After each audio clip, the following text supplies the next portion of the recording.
Anti-government protests that began in Indonesia and the Philippines are now spreading to South America. In Ecuador, anti-government protests led by indigenous groups have continued for more than a week. In neighboring Peru, Generation Z, those born after the 1990s, have taken to the streets to protest government corruption. Lee Hanna reports. Protesters shake barricades set up in the middle of the road and throw tear gas canisters at the police.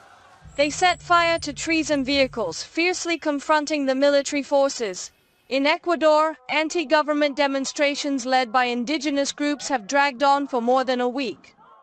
The protests are spreading because when diesel prices go up, everything else goes up. We can no longer endure this.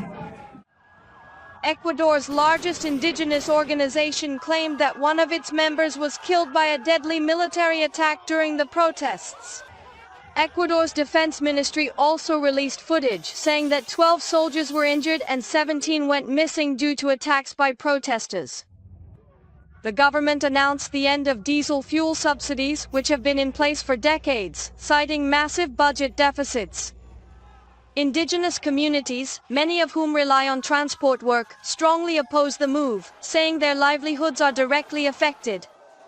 The flames of protest crossed the border into neighboring Peru, where the streets have descended into chaos. Young Gen Z protesters are speaking out against presidential corruption and pension reforms. Our generation is rising. We are proud. We are a brave generation.